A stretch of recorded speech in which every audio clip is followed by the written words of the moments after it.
kaya ang nagsusulsul kay Ansing para magawa niya yun? Di humingi kung ano-ano kay Daddy Frankie. Saan siya kumukuha ng lakas ng loob? Ganun lang po doon yung katanungan ng lahat. Kasi mapapansin nyo na paiba-iba yung hinihingi ni Ansing. Tapos, gusto niya talaga na obligahin at sundin ni Daddy Frankie. Yun ang problema po dun. Hindi naman po yan agad-agad mabibigay ni Daddy Frankie dahil po nga, okay lang sana kung si Oliver lang ang kanyang tinutulungan. Alam naman natin na marami, di ba? Sa mga nandyan, laging nanonood, laging nakasubaybay ng aking channel na hindi pa nakasubscribe, please don't forget to subscribe this YouTube channel, Kuya SMB Vlog. Atin to, kay Daddy Frankie to, punto. Yun lang po dun, mga ka-idol, yung point ni Kuya SMB. Kasi pinapa-stress ni Ansing, yung management, yung team Daddy Frankie, about sa kung gusto niyang pangangailangan. Pinapa-stress niya, even the kayo, even the viewers, even the supporters, Kasi lahat naman yan, binabudget lahat yan eh. In case may dumarating sa kanilang mga sponsors, dapat itong pera para dito, ito para ito dito, ito para dito. Yung yan? Ang tawag ba doon? Liquidate ba ang tawag doon? Nakabudget na. May nakalaan na, ika nga. Ganun lang po doon ang point ni Kuya SMB, mga ka-idol. Hanggang ngayon. Pati ang motor na yan. Pati si Oliver, pinapa-stress ni Ansing na malaom-laom. Hindi man lang maintindihan at manawaan ni Ansing yung kalagayan ng kanyang kapatid. Budget ng kapatid, pera ng kapatid. Alam mo na mas nangangailangan si Oliver ng kwarta, salapi, gagastusin mo sa sarili mong interest. Anong gamit ng asawa mo? Sino ba ang nagsusulsul sa iyo? Bakit nagagawa mo yun? Yung pong katanungan ng karamihan. Kasi kung matino kang babae, dapat yung magaganong bagay, huwag mong pilitin kung hindi pa. Kasi hindi naman niya buta-bungol yung mga sponsors, Daddy Frankie, na hindi isipin at hindi pagmuni-munihin kung ano ba, kailangan ba motor ni Ansing or kailangan ba ibigay kay Ansing ang motor? Yung mga ganong way, wag lang pangunahan. Wag mong ibigay ang obligasyon ng asawa mo kay Daddy Frankie. Kasi si Daddy Frankie lang nag-assist to help your brother, not your needs of your family. English yun malaom-laom. Ganun lang po dun. Marami tuloy nag-isip. Sinusulsulan kaya si Ansing ng kanyang asawa. Bakit nagagawa niya yun na gusto niya ura-urada? Iba na po yun. Hindi na po yun concern sa kapatid, kundi concern sa needs ng asawa mo. Dapat yung asawa mo na lang actually, Ansing, yung sinabihan mo na ikaw na magsami doon ka, Daddy Frankie, na humihiking ka ng motor. Ang bagay sa'yo, kung example, yung asawa mo mambabalot, halimbawa lang naman to, Ansing, huwag ka namang seryoso. Ang ipabili mo na lang siguro, mas less sa budget, bike. Di ba bike, Wag yung bike, yung mamahaling bike. Kasi may mga bike ngayon na marasa 60 to 70,000, 100,000. Mayroon pang milyones na bike ngayon. Na malaong talaga. Why na, marami tuloy nag-isip na hindi safe si Oliver sapud kung si Ansing ang nasa likod nito. Dahil what? Dahil pinapakita naman sa social media na instead na si Oliver ang may sakit, mas malala pala ang sakit ni Ansing na malaom-laom. Ginugupas ka lang. Ganun lang po dun yun, mga ka-idol. So it means, why nagagawa yun ni Ansing? Pakapalan na lang ng mukha sa harap ng kamera dahil po yan sa utos ng kanyang asawa. Kasi hindi yan magaganyan ang attitude ng may isang taong bipolar. O bakit kasi may nagsabi ka ng bipolar? Bakit? What do you think, guys? Hindi ba siyang belong sa bipolar? Alam naman natin bipolar may 1 po yan, may 2, may 3. Hindi ko alam kung anong numbers po siya doon. Alam naman natin dami hinihingi. Binigyan lang siya ng cellphone noon. Gusto niya, kung anong gustong hinihingi niya, ibibigay agad. Hindi na po yun. Hindi na po makatarungan. Hindi na po makakatulong po yan. Yes. Hindi naman masama manghingi. Kasi alam naman natin na that is Frankie or the charity vlogger. Alright? Pero wag naman ganyang way. Agoy-agoy. Wag doon wag ganung way. Kasi hindi po yan makakatulong. Marami tuloy maiinis sa'yo. Instead na tumulong, halimbawa tumulong si BPM na bumili ka ng motor or si Michelle Japin na bumili ka ng motor, hindi nang bibili kasi maiinis. Di ba halimbawa lang naman? Yung ganun yung point ni Kuya SMB. Pinapa-stress mo ang yung kapatid mong may sakit si Olive. Alam naman natin malalim ang gamutan ng yung kapatid. However, kung hindi, halimbawa, na hindi na suportahan ni Daddy Frankie yung brother mo Oliver. Magagampanan mo kaya, magagawa mo kaya yung ginawa ni Daddy Frankie sa iyong kapatid. Kasi kahit nga ngayon, gusto mo pa yung para sa kapatid mo, kukunin mo para lang makabili ng motor? Ngayon, nang nakita ko yung interview na na sabi pa nga ng kapatid mo, pera niya. Paano magiging pera mo sa'yo? Si Ansing nga, humihingi ng pambilang motor sa, ipon mo. Bigay ng mga sponsor. Tapos ngayon, iba na naman ang kanyang gusto mga guys, mga kaidol. Iba na naman. Agoy, gusto niya maging vlogger. Gusto ni Ansing si Ansing. Agoy, si Ivana Alawi. Agay talaga pa. Gusto niya maging Ivana Alawi. Maging vlogger daw din siya. Susuportahan niyo pa kaya? Sige. Kung gusto niyo suportahan, please comment section below. Ayun lang naman po doon. Actually guys, be serious po tayo, no? May nasa likod kay Ansing, bakit nagagawa yun ni Ansing? Alright? Why yung kanyang mga kapatid medyo naiinis, dahil nahihiya dahil sa ginagawa ni Ansing, instead na si Ansing, mag-focus sa kanilang kapatid, napunta tuloy sa needs ng kanyang pamilya na obligasyon naman ng kanyang asawa. Di ba? Ganun lang po dun yung point ni Kuya SMB.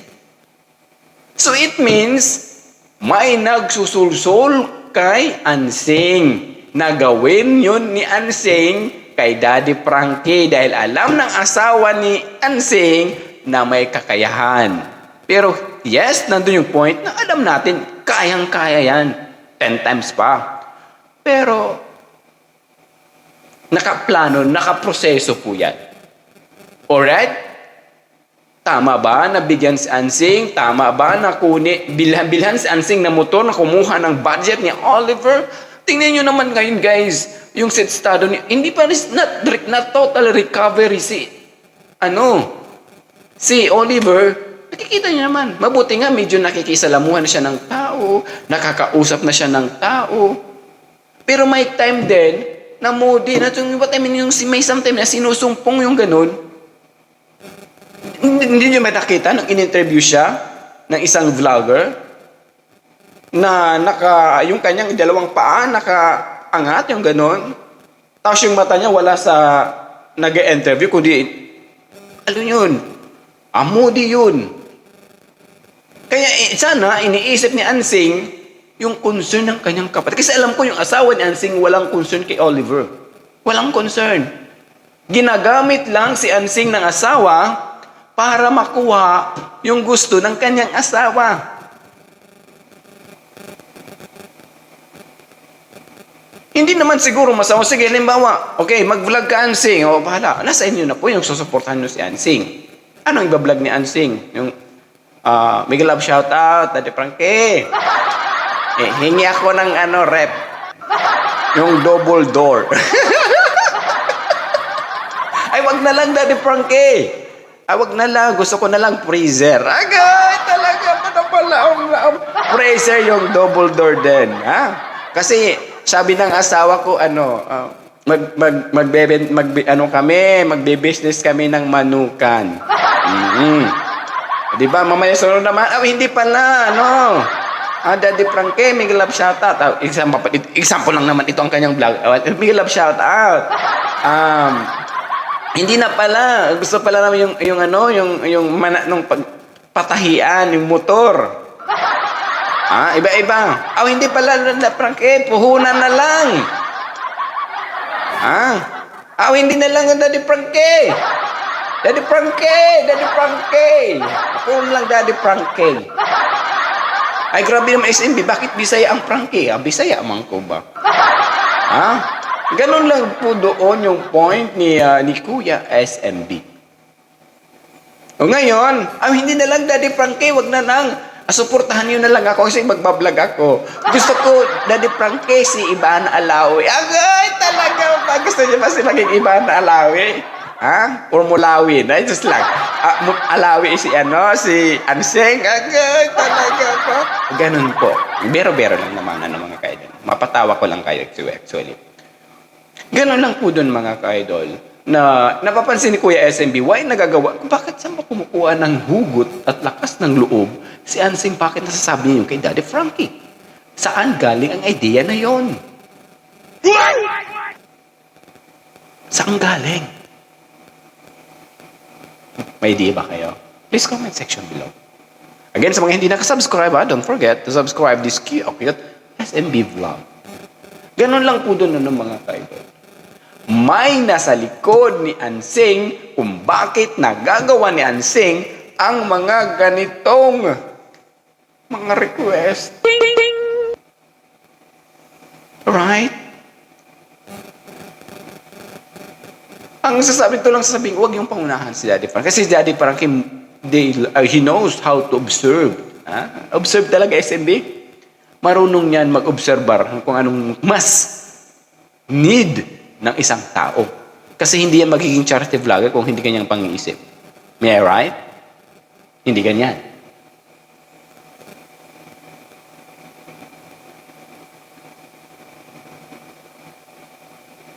Kaya, huwag pangunahan. Ay, kung gusto maging vlogger, walang magpipigil sa'yo. Go! Do what you want. Kung yun po makakatulong na makabili ka ng motor, hi guys. Hi guys. I am the brother of Oliver. Alright. I am the assistant of and in charge of Kuya Oliver. Diba? Okay, sana. SMB, ang pangit mong ganun. Anyway, ganun lang po dun yung point ni Kuya SMB mga ka-idol. Kasi actually yung ginagawa ni Ansing ngayon, lalo niyang pinapa-stress si Oliver. Alright? Doon nakikita parang napapansin tuloy ni Oliver kung may siyang ipang-iisip ba, normal na, mahal kaya ako ng kapatid ko? Hindi kaya ako ginagatasan ng kapatid ko? Kasi sa maliit na salapi, gusto pa kunin makabili ang needs nila. Ang tanong, however, kung kumita na si Ansing ng malaking pera, magbibigay kaya yan kay Oliver? Di ba? What do you think, guys? Bibigyan kaya si Oliver ng pera ni Ansing? In case, kung makabili ng motor si Ansing, na idaan, doon kumuha sa funds ni Oliver. Parang inaobliga tuloy na instead na may maraming nangarap, maraming naawa, maraming gustong magbago ang buhay ni Oliver, may gustong gumaling na si Sir Oliver, pero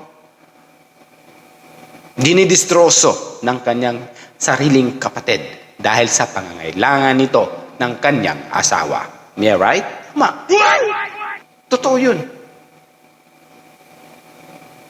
Kasi again, ulitin, hindi yan magagawa ni Ansing kung walang sulsul sa likod kung anong pinagsasabi niya sa harap ni Daddy Frankie.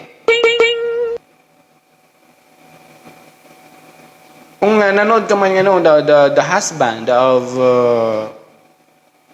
Ansing, kung hindi man galing sa payuhan naman. Oo. Kasi actually, hindi naman ni Ansing obligasyon na buhayin sila.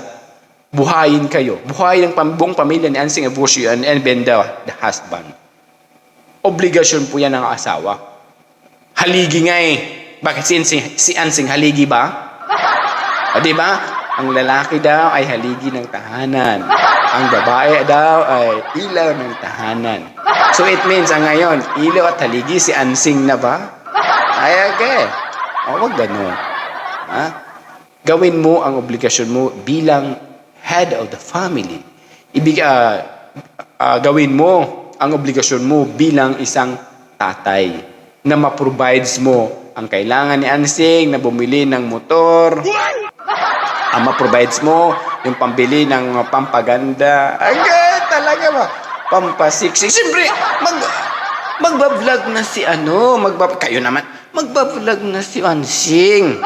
Ano ba naman parang Ivana allow it to channel. Agad talaga ba naman ng SMB? Anong bawa lang naman. Ano ba kayo?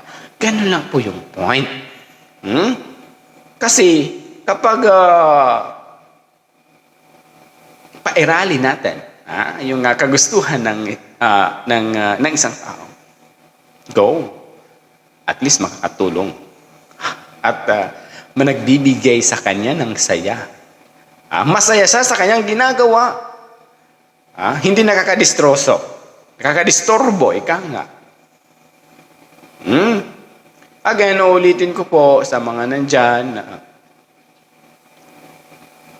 ganun talaga ang buhay ni Ansing talaga. So sana mapansin dito ni Daddy Frankie, sana ma-recognize nyo ma-recognize nyo si Ansing. Makilala pa, mas makikilala. Hindi lang sa sa palaging manghingi. Makikilala nyo niya, even pisik talaga. So alam ko naman na nararamdaman na yun ni Daddy Frankie. Kaya lang wala pa yan sa kanyang isip dahil nga priority niya si Oliver. Nandyan si Tatay Frankie dahil sa tulong ni BPM na matulungan si Oliver. Hindi si Ansing. Hindi ang asawa ni Ansing. Hindi ang kapitbahay ni Ansing. Kundi si Oliver. Again, Oliver. Ansing, take note na kung nanonood ka man ng aking video ngayon na malaom-laom. Luzon, Visayas at Mindanao. And OFW na patuloy sumusuporta kay Daddy Frankie. Even you're Antarctica, Europa, Timog America, Hilagang America, Australia. Don't forget again to subscribe this YouTube channel, Kuya SMB Vlog. Nandito kami, magpapaliwanag na maayos, na may pagpatuloy, na i-push ang mga gawain ng ating iniidolo na si Daddy Frankie. We are here, magtulungan, magkaisa, na maging solid at pulido ang team community ni Daddy Frankie, and of course, the Daddy Frankie community. Ganun lang po doon. Huwag niyang sayangin ng oras. Basta, magtulungan lang po. Magkaisa po tayong lahat. Na maipagpatuloy ni Daddy Frankie ang kanyang mga nasimulan ngayon punto por punto. Ang ating oras, alas 5:58 ng umaga, Pilipinas time. Ganun lang po. Ganun lang po dun, mga ka-idol. Yung point ni Kuya SMB. Sana nga, maraming katulad kay Daddy Frankie na maunawain, matulungin, may paninindigan, may malasakit sa mga taong nangangailangan ng tulong. Kung iba lang yan, hindi ganyan yung kanyang mindset na tumulong ng ibang tao. Hindi siya ganyan, Dahil doon, buo. Na masaya siya, tumulong sa ibang tao, kaya nagagawa niya yun. Dapat kung hindi siya ganun ang mindset ni Daddy Frankie, dapat nagpayaman na lang siya. Right? Pero ibang kanyang mindset. Hindi 40-60 ang sharing. May SMB nagpaparinig ka. Hindi 40-60. Okay. Hindi ko naman sure. Hindi naman sure. Parang lang naman. Narinig ko lang ng mga issue, balita mula sa mga iba't ibang mga sponsors na naging 60-40 ang hatian tuloy between isang charity vlogger dito, siguro hindi yung mapansin yun, at saka yung, so, didmahin natin yun. Kaya yun po. Pero hindi ganong pang-iisip si Daddy Frankie. Walang nangyayaring 60-40. Kung ano ang binigay ng sponsor para sa tao na ito, binibigay niya to ng buo. Ganun lang po doon, mga ka-idol. Kaya marami nagtitiwala kay Daddy Frankie hanggang sa ngayon. At vlogging number 1. Number 1 sa vlogger charity views sa buong Pilipinas. Anyway, maraming salamat again sa mga nandyan. Ulitin ko, don't forget to subscribe, of course. Alam nyo na kung sinong sulsul. Ang kanyang asawa, ang naglaging nagsusulsul kay Ansing kung ano ang hinihingi. Siguro pati yung asawa niya may pular din mga kaidol. May pular din kasi iba-iba din. Ganun lang po doon. So, ano na po yun? Common sense na lang na yung asawa ni Ansing ang nag-uutos sa kanya na iyon ang laging i-open doon kay Daddy Frankie. Para, maibigay ang kailangan ng kanyang asawa, hindi ni Ansing. Ayan, maraming salamat. Hanggang dito na lang po mga ka-idol. God bless. I love you all. Mabuhay po tayong lahat. Bye-bye.